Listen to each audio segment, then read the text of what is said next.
Samantha Markle just testified under oath for 7 hours and 43 minutes in federal court. The deposition happened February 14th, 2025 inches, the United States District Court for the Middle District of Florida as part of her ongoing defamation lawsuit against Meghan Markle.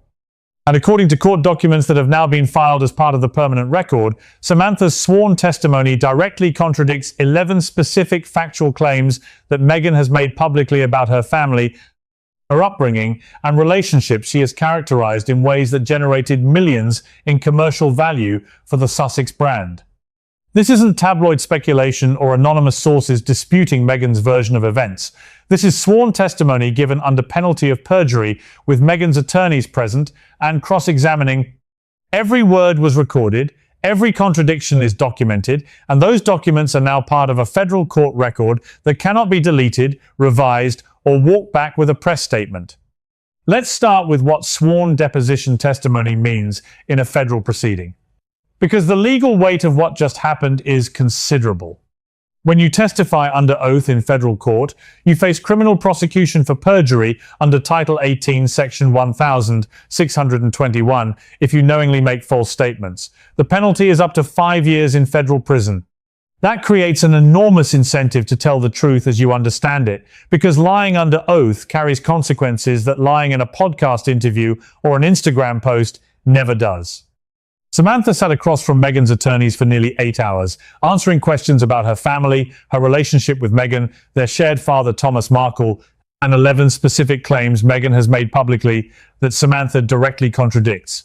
Meghan's legal team had every opportunity to challenge Samantha's testimony in real time, to present contrary evidence, to impeach her credibility through cross-examination. And according to sources familiar with the proceedings, they were unable to shake the core factual contradictions on any of the 11 points.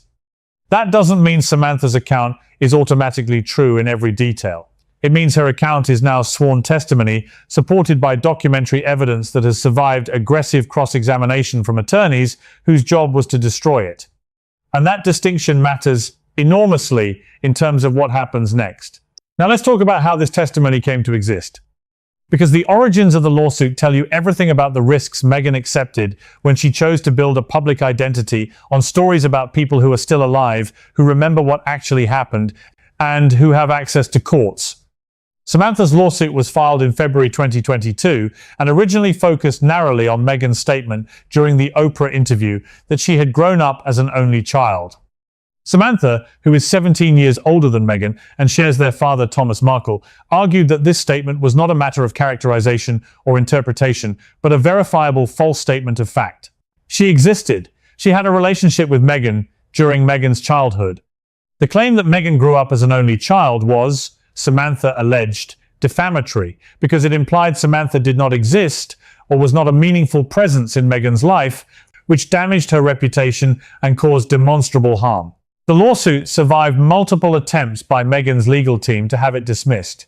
In March 2024, the 11th Circuit Court of Appeals reinstated the case after a lower court had dismissed it, finding that Samantha's allegations met the legal threshold for proceeding to discovery. That ruling opened the door to exactly what Meghan's legal team had feared most: formal discovery, which requires both parties to produce documents, answer written questions called interrogatories, and sit for depositions where attorneys can ask questions under oath.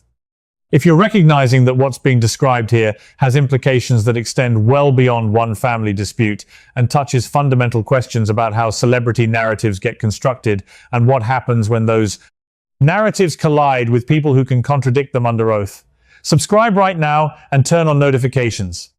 This case is moving toward trial, and the developments over coming months will determine whether Meghan's public characterizations of her family survive legal scrutiny or get formally contradicted in a federal court judgment. Hit the like button if analysis grounded in actual court documents rather than speculation is what you're looking for.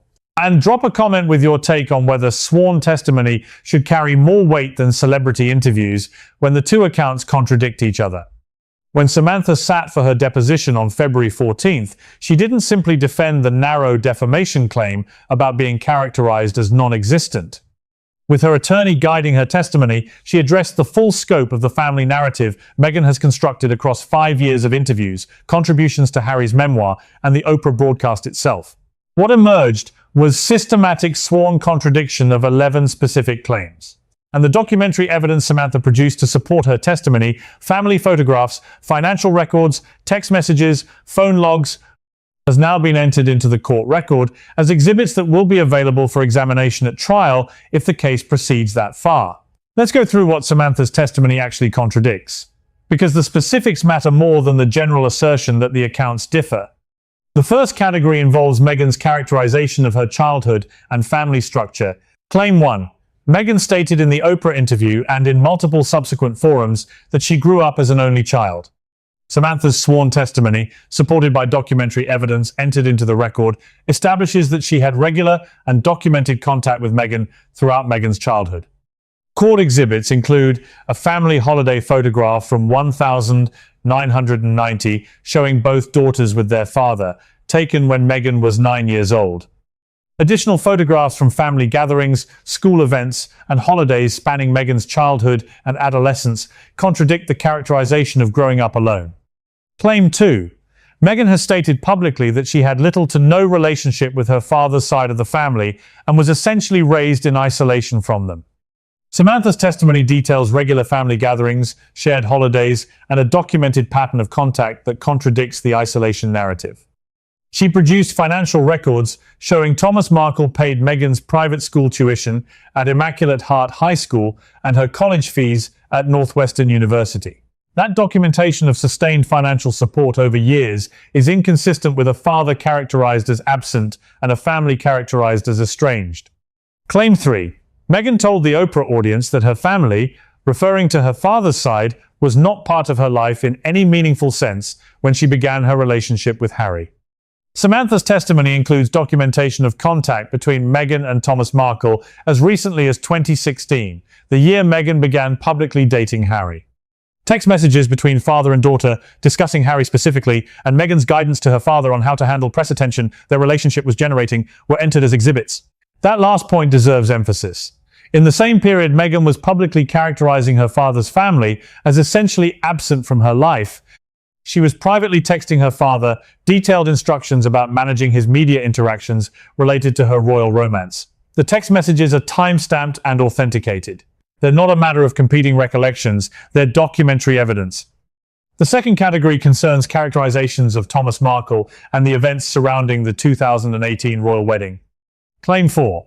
Meghan stated publicly and in Harry's memoir that Thomas Markle deliberately staged paparazzi photographs before the royal wedding for money, a shocking betrayal she could not have anticipated. Samantha's sworn testimony presents a materially different account. According to Samantha, supported by communications produced to the court, Meghan's team was aware in advance that Thomas was in contact with a photographer. Samantha testified that Thomas consulted with Meghan directly about managing press attention and that Meghan's response was guidance, not disapproval. The photographs, subsequently characterized as betrayal, were taken in a context Meghan had advanced knowledge of. Claim 5.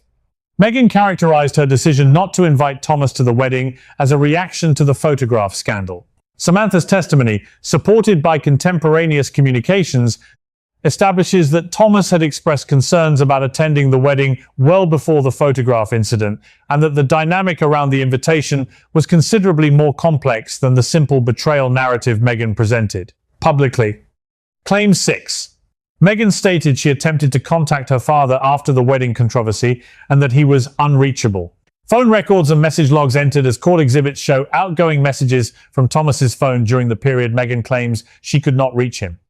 The records don't prove the content of those messages or whether Meghan received them, but they contradict the claim that Thomas was completely unreachable. Claim 7. Meghan has repeatedly characterized Thomas's subsequent media interviews as unprompted attacks by a man seeking attention. Samantha's testimony establishes that Thomas's first interview in May 2018 came after weeks of press coverage characterizing him as an embarrassment to Meghan, with no response from the palace or Meghan's team, and no alternative avenue for him to address the characterizations.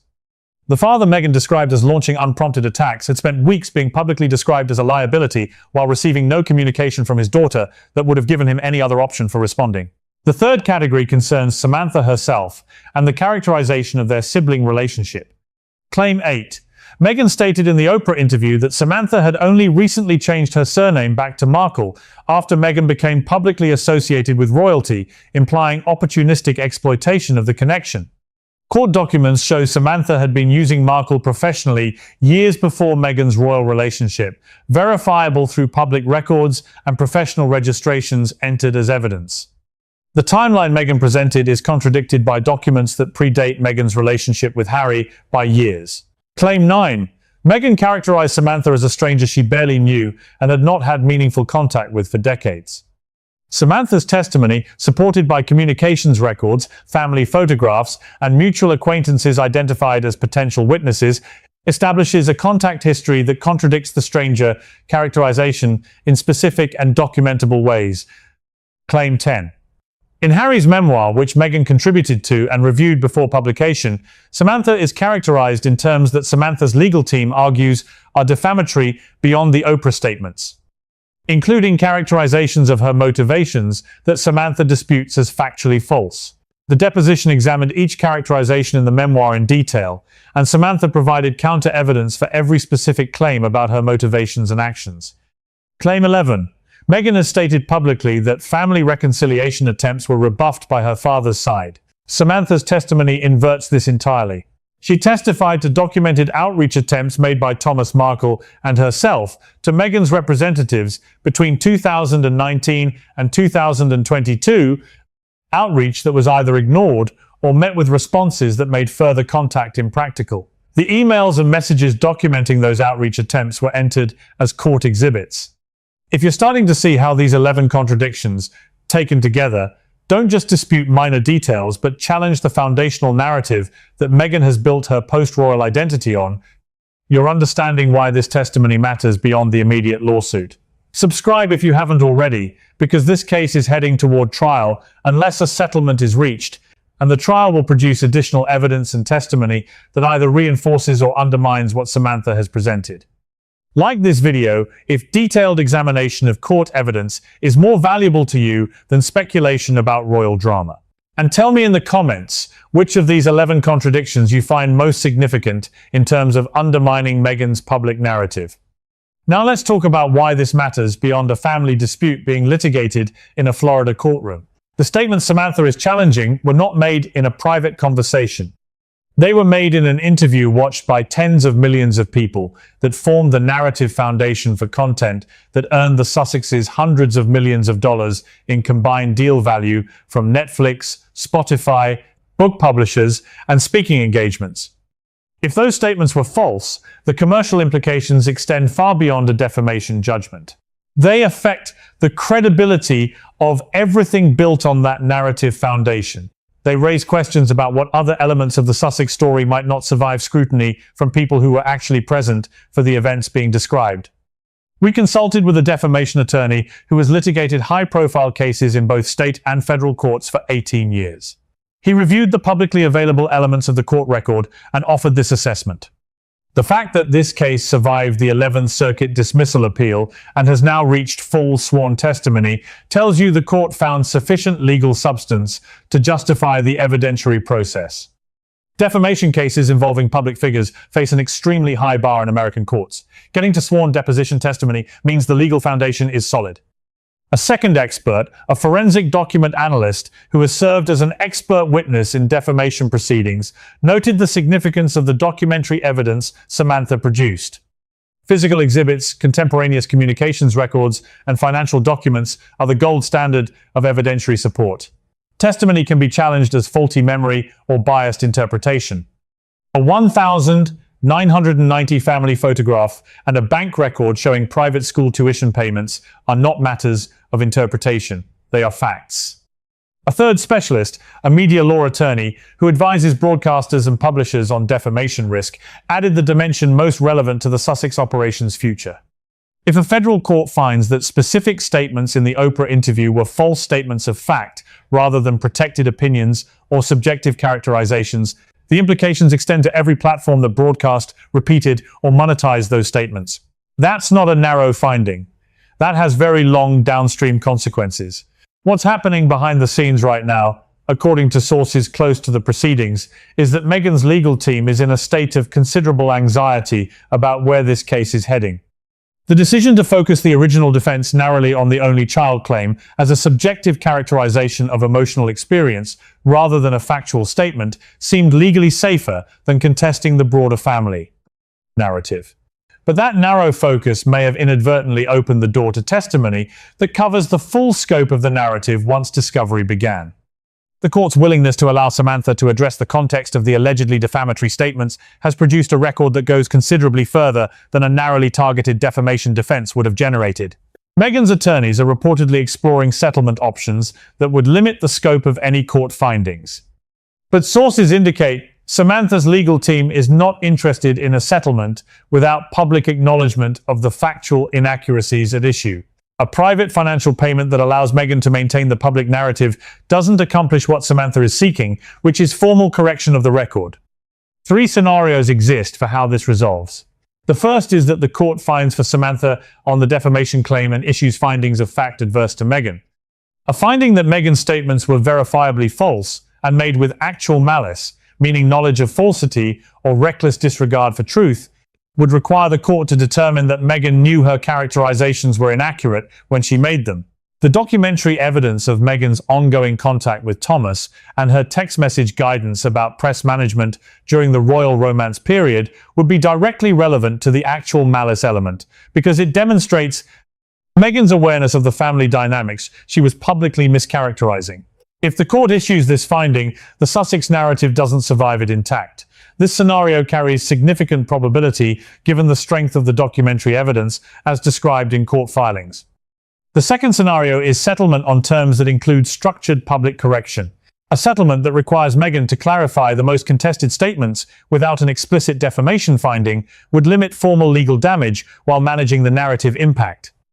The challenge is that Samantha's team has indicated an acceptable settlement must address the public harm meaningfully, and a private financial payment without public acknowledgement doesn't accomplish that.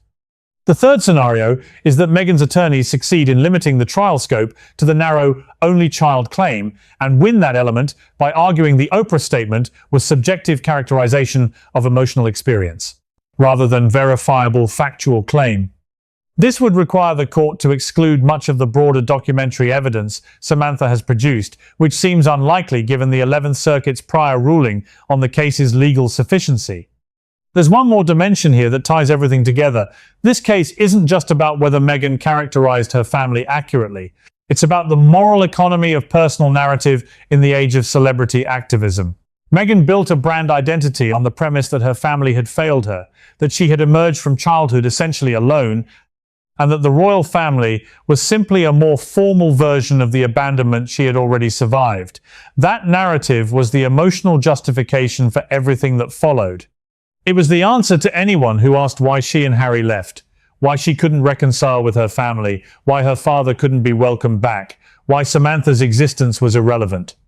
If you grew up alone, if your family was never really there, then there's no one to reconcile with, no relationship to repair, no estrangement to explain. What Samantha's testimony has done is introduce documented evidence that the story's foundational premises were not accurate. And when the foundational premises of a narrative are false, the entire structure that rests on them is compromised. Subscribe for continued coverage as this case moves toward trial and as the evidence presented in depositions either gets tested in court or becomes the basis for a settlement that resolves the case before a verdict. Like this video, if you believe sworn testimony supported by documentary evidence should carry more weight than celebrity interviews when the two accounts contradict each other. And share your perspective in the comments on whether public figures who build brands on family estrangement narratives should face accountability when family members contradict those narratives under oath. Because the testimony is sworn, the documents are filed, the contradictions are on the record. And whatever happens next, those 11 points of contradiction are now part of a permanent federal court record that exists independently of any press statement or public relations strategy. The case is moving forward. The trial date will be set. And the world will see whether Meghan's characterizations of her family survive scrutiny in a forum where narrative control doesn't exist and where documentary evidence matters more than compelling storytelling. Stay informed. This is accountability in real time.